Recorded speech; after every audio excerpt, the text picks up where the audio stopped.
Hari telah menjelang pagi, dan saat itu aku melihat sesuatu yang agak aneh. Aku saat itu melihat Susi, ya, wanita berusia 20 tahun yang hampir sebaya dengan kami itu. Aku melihat Susi tertawa, dan setelah itu aku melihat tubuhnya samar-samar menghilang. Assalamualaikum warahmatullahi wabarakatuh. Sampai jumpa lagi para sahabat semua, masih di channel Rumah Cerita, dan masih seperti biasanya ini kita akan membawakan kisah-kisah misteri dan horor yang akan dibacakan oleh Pak Tono. Kali ini Pak Tono akan membacakan sebuah kisah dari Mas Baharudin. Jadi cerita kiriman dari Mas Baharudin ini berjudul Menginap di Kampung Gaib. Dan sebelum ceritanya dilanjutkan, silahkan yang belum subscribe channel ini untuk terlebih dahulu menekan tombol subscribe yang ada di bawah, karena nanti jika kalian sudah menekan tombol subscribe, maka kalian akan mendapatkan notifikasi jika channel ini telah upload video terbaru. Baik, cerita dilanjutkan.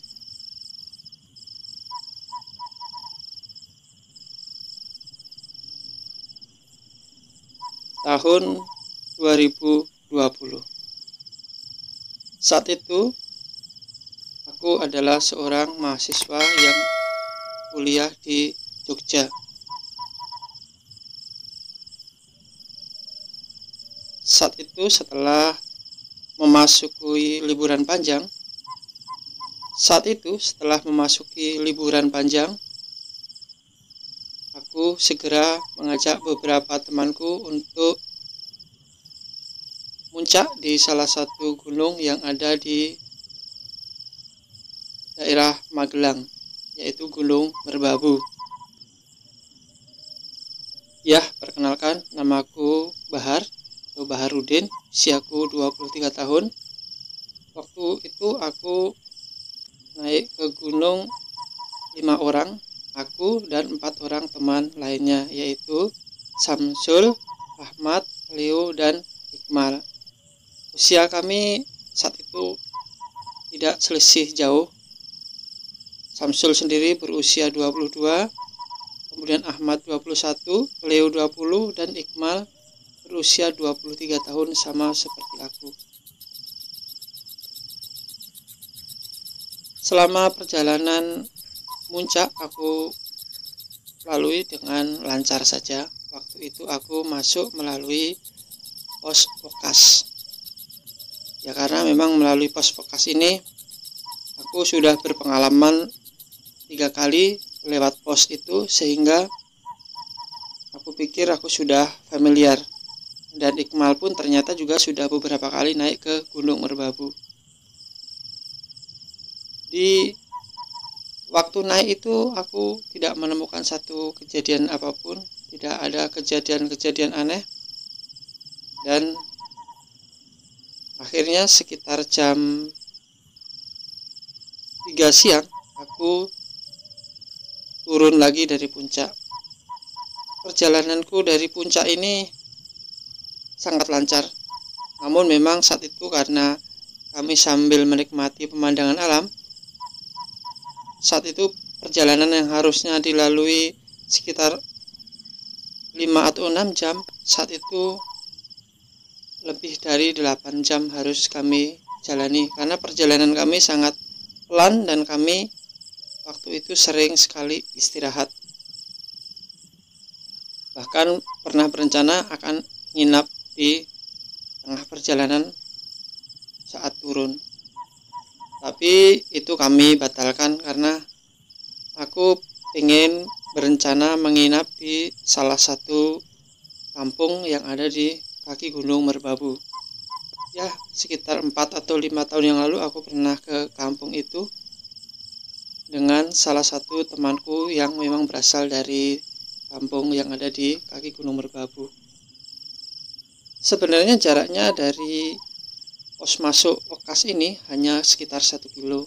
Namun waktu itu temanku mengajak aku untuk jalan melalui jalan pintas. Jadi melalui jalan pintas ini jaraknya agak sedikit dekat, cuman memang harus potong jalur gitu. Jadi masuk ke seperti hutan-hutan pinus, kemudian terus menyusuri jalan turun dan akhirnya bisa sampai ke kampung temanku itu. Dan aku saat itu dalam perjalanan pulang, mungkin kalau aku teruskan aku akan memasuki sebuah perkampungan namanya Pugalan. Tapi di atas perkampungan yang namanya Pugalan ini aku kemudian berbelok arah ke kanan, ya. Dan saat berbelok arah ke kanan itu aku dan keempat temanku ini memasuki sebuah hutan pinus gitu ya. Hutannya ini sebenarnya tidak lebat karena ini adalah milik perhutani. Jadi pohon pinusnya sudah besar-besar dan ini sangat asri sekali. Jadi saat berangkat juga aku sempat melihat hutan ini dan sempat juga berpikiran untuk sekedar berteduh di situ. Namun malam ini setelah memasuki hutan pinus ini aku terus berjalan dan ini adalah mungkin satu kesalahan yang menjadi awal dari cerita ini. Sebenarnya kalau aku turun tadi bisa saja aku lewat di pos pintu masuk Wekas, karena jika dari Wekas ini aku bisa hanya menyusuri jalan raya dan paling 500 meter sampai di kampung itu.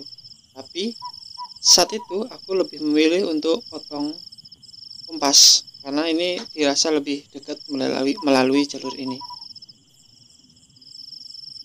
Dan ketika aku tengah berjalan memasuki pohon pinus ini, perjalananku tidak bisa secepat ketika aku melalui jalur yang mau melalui pintu masuk, karena jalur yang melalui pintu masuk ini jalurnya ini sudah dielur, sudah rapi gitu ya, jadi enak untuk dilalui. Tapi ini aku harus masuk ke hutan kembali. Saat itu dengan headlamp yang kami miliki, kami memasang headlamp yang kami pakai dan akhirnya perjalanan kami bisa dilalui dengan cukup lancar. Tiba-tiba memasuki hutan pinus ini ada satu keanehan. Dari kelima headlamp yang kami miliki, ternyata tiba-tiba keempat headlampnya langsung padam. Ini agak aneh karena tiba-tiba padam begitu saja. Sedangkan untuk balik ke jalan yang tadi ini aku jaraknya sudah jauh, sudah beratus-ratus meter. Aku pikirin, aduh, gimana ini? Teman-temanku juga waktu itu menyarankan untuk terus lanjut saja karena ini juga hutannya kan tidak terlalu rimbun gitu. Perjalanan kami lanjutkan kembali dan saat itu yang masih menyala hanya headlamp milikku yang masih ada di kepalaku. Tiba-tiba di tengah suasana yang sudah mulai agak sedikit kacau ini, aku mendengar seperti ada suara riuh yang ada di depanku. Saat itu aku berpikir mungkin ada pendaki lain juga yang telah berada di situ untuk mencari jalan pintas untuk turun. Saat itu aku coba berpositif thinking saja supaya tidak menambah kekalutan dari tim yang berjumlah 5 orang itu. Semakin aku memajukan langkahku, suara keramaian itu aku rasakan terus bertambah. Suasananya menjadi ramai dan aku melihat di situ ada sebuah perkampungan. Sebenarnya saat itu aku agak kaget karena waktu itu aku melewati ini nih, berbentuknya hutan semua, tidak ada kampung di sini. Benar, waktu itu aku ke sini, memang waktu itu aku ke sini kan siang ya, sekitar jam 4 gitu lewat sini. Yang aku tahu di sini ini hutan pinus semua, tidak ada kampung. Jadi kalau saat ini ada kampung ini sangat aneh, nggak mungkin. Hanya dalam waktu yang tidak terlalu lama, belum tahunan ya, baru hanya beberapa bulan yang lalu, tiba-tiba sudah banyak rumah-rumah yang ada di sini. Saat itulah kesadaranku langsung timbul. Aku kemudian saat itu mencoba untuk berbicara dengan Mal. Aneh nggak kamu?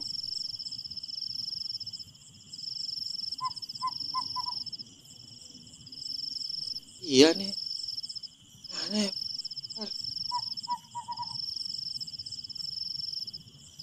Kayaknya waktu itu aku juga sudah lewat sini, nggak ada perkampungan sama sekali, Har, kata Iqmal kepadaku. Iqmal biasa memanggil nama aku Har gitu, karena namaku kan Bahar. Iya Har, ini mana ya Har ya? Apa kita balik arah saja? Lalu aku berkata, nggak usah, kita nggak usah balik arah aja. Nanti aku inget jalur turunnya. Yang penting kita jangan mengganggu yang ada di sini dan jangan makan dan minum jika mereka memberikan makan dan minum, pesanku kepada Iqmal. Dan Samsul, Ahmad, serta Leo saat itu hanya memanggut-manggutkan kepala saja, seolah-olah mereka sudah mengerti dan paham dengan yang kami bicarakan. Aku terus meneruskan langkahku, dan saat itu aku seperti melewati sebuah gang atau jalan di sebuah perkampungan kecil. Namun setelah aku memasuki kampung itu, aku tidak melihat sama sekali ada pohon pinus.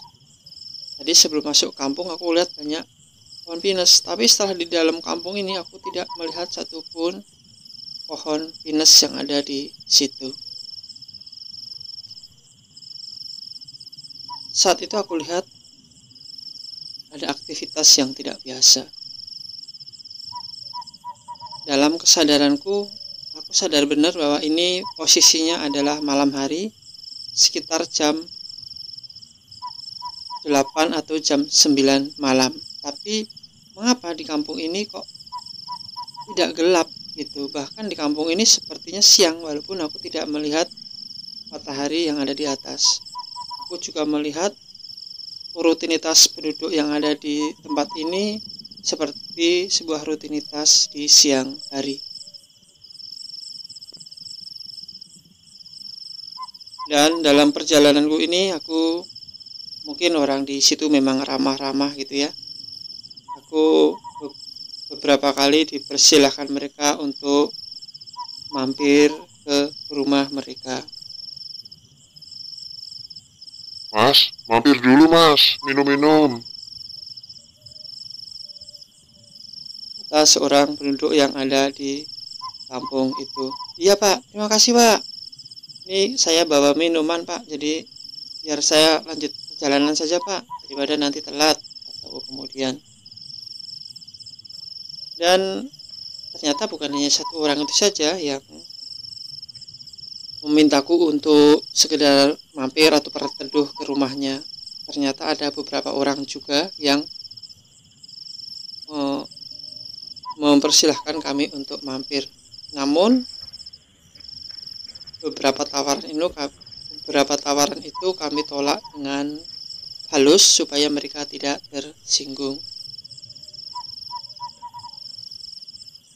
Dan tak jauh dari situ Aku kemudian terus berjalan. Namun entah apa yang terjadi, aku tiba-tiba melihat Leo terjatuh. Dan Ahmad pun sama juga saat itu terjatuh. Kedua orang temanku itu jatuh menggelinding. Aku saat itu sempat agak panik. Aku coba mengejar tubuh mereka yang saat itu tengah menggelinding.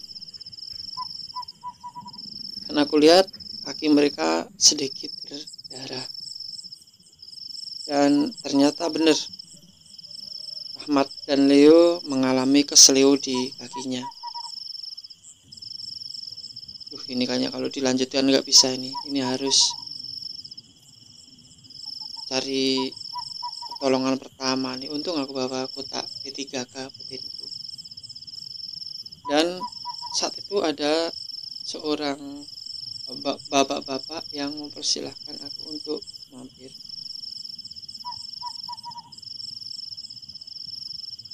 Mas, istirahat dulu.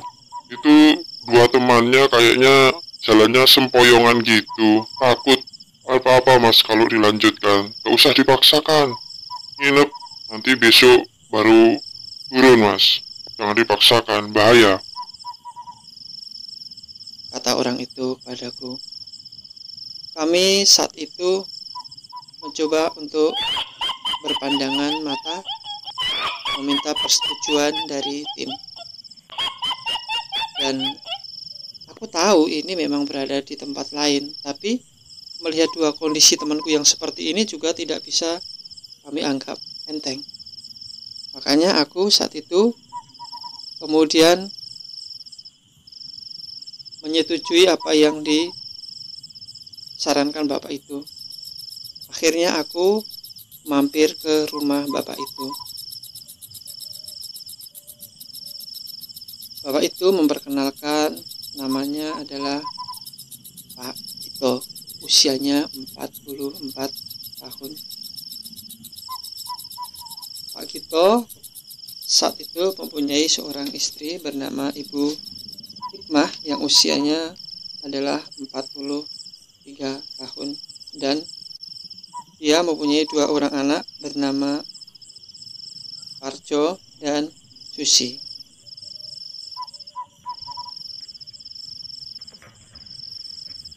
Susi berusia 20 tahun sedangkan Parjo berusia 17 tahun.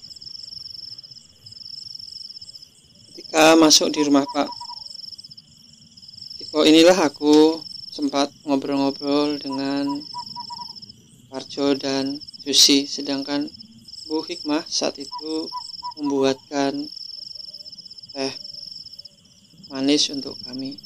Namun aku kemudian mencolek tangan Iqmal dan juga tangan Leo untuk berkomitmen dengan apa yang kami bicarakan, bahwa kami tidak makan dan minum di tempat itu.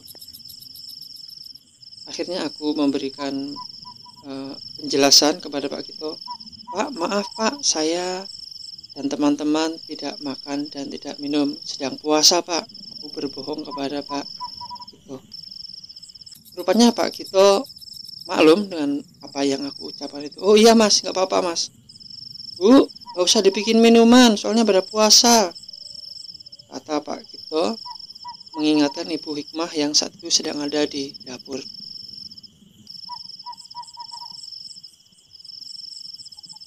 Rupanya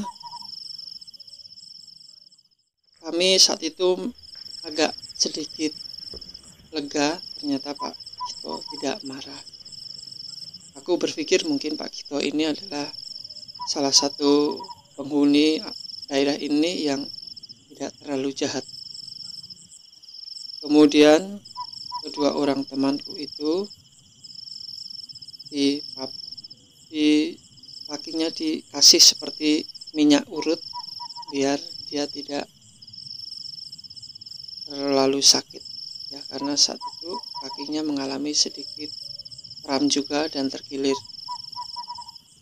Dan ketika aku menanyakan kepada mereka, ternyata kakinya sudah lebih baik lagi. Aku Aku malam itu kemudian berbincang-bincang dengan Pak Gito, dan Pak Gito kemudian berkata kepadaku, Mas, jangan takut, jangan takut. Saat ini Masnya memang posisinya tidak berada di alamnya emas. Saat ini sampean berada di alam gaib. Dan masalah kalian tidak makan dan tidak minum, itu juga aku paham, aku tidak marah. Kami tidak pernah mengganggu kalian, selagi kalian juga tidak mengganggu kami. Silahkan kalian menginap dan istirahat, supaya besok kaki temanmu bisa lebih baik dan bisa melanjutkan perjalanan lagi. Ya sudah, kalau mau istirahat, silahkan istirahat. Saya biar melanjutkan aktivitas saya kembali. kata Pak Gito kepada kami. Dan kata-kata Pak Gito ini sungguh membuat kami saat itu menjadi lebih enteng, menjadi lebih tenang, karena ternyata beliau tidak marah dengan kami. Malam itu kami tidak banyak berbicara, kami diam, dan aku saat itu hanya mengusap kaki dari Ahmad, mencoba mengurut-urut kaki Ahmad, dan temanku yang lain juga mengurut satu kaki temanku, supaya besok terkilir yang mereka rasakan itu tidak lebih lagi. Soal darah atau luka itu tadi dengan kotak P3K sudah dikasih obat merah dan diperban, dan lukanya juga hanya luka lecet-lecet kecil saja. Hari telah menjelang pagi, dan saat itu aku melihat sesuatu yang agak aneh. Aku saat itu melihat Susi, ya, wanita berusia 20 tahun yang hampir sebaya dengan kami itu. Aku melihat Susi tertawa, dan setelah itu aku melihat tubuhnya samar-samar menghilang, dan dia sebelum menghilang aku lihat dia melambaikan tangan kepadaku sebagai tanda perpisahan. Beberapa orang temanku saat itu telah tertidur, dan saat itu aku yang masih bangun sendiri. Aku rasa itu sudah sekitar jam 2-an malam, dan setelah itu aku gelap, merasakan gelap, mungkin aku tak sadarkan diri. Dan aku tersadar kemudian pagi harinya. Saat itu aku lihat sudah terang benderang dan cahaya matahari sudah terlihat. Dan ketika aku membuka mata, saat itu aku agak aneh. Semalam aku merasakan aku tidur di sebuah balai-balai sebuah rumah. Namun saat itu aku melihat aku tidur di bawah sebuah pohon pinus yang cukup besar dan tidur di tanah tanpa alas apapun. Padahal semalam aku merasa bahwa aku ini tidur di situ ada semacam tikar pandan dan ada semacam kasur, walaupun kasurnya sudah agak usang gitu ya, sudah kasur model lama. Ada kasur dan ada tikar pandan. Semalam aku merasakan. Saat ini aku ternyata tidur di tanah, dan aku lihat masih ada beberapa orang temanku yang tidur juga. Ternyata saat itu aku dibangunkan oleh Mal. Bahar, bangun. Ya. Tak payah kamu. Kamu pingsannya lama banget. Ada kali kamu pingsan 2 jam. Tadi aku bangun, Ya bener kan, tadi bangun aku kan bangun jam 7 ya, jam 7 bangun, ternyata kondisinya sudah seperti ini, dan ini sudah jam 9. Kamu berarti pingsannya dari semalam itu. Berapa jam aja kamu pingsan? Karena tadi aku bangunin kamu nggak bisa dan kamu pingsan. Udah agak panik aku, kata Iqmal kemudian. Iya, aku semalam melihat Susi menghilang dan tiba-tiba jadi asap, dan saat itu aku sudah tak sadarkan diri, kataku kemudian. Dan tak lama kemudian kedua temanku yang tertidur itu pun akhirnya terbangun. Dan saat itu ternyata kedua temanku yang kakinya terkilir, ternyata kakinya sudah lebih enakan dan bisa untuk berjalan kembali.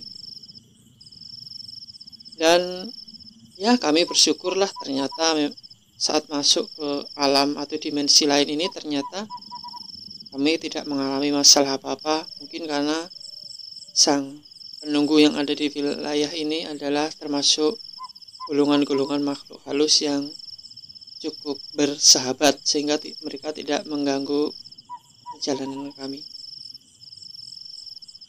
Dan selepas dari tempat itu, ya hanya membutuhkan waktu kurang lebih 1 jam, aku telah sampai di kampung sahabatku yang ada di lereng Gunung Merbabu. Dan akhirnya aku sehabis asar, setelah aku istirahat, makan siang, dan melakukan segala aktivitas, akhirnya aku pulang ke Jogja kembali. Nah, itulah pengalamanku tahun 2020 saat melakukan pendakian di Gunung Merbabu. Baik, para sahabat semua, terima kasih telah mendengarkan cerita dari Pak Tono. Dan Pak Tono mengucapkan terima kasih juga kepada Mas Baharudin yang telah mengirimkan cerita ini. Akhirnya Pak Tono mengucapkan wabillahi taufiq wal hidayah. Wassalamualaikum warahmatullahi wabarakatuh.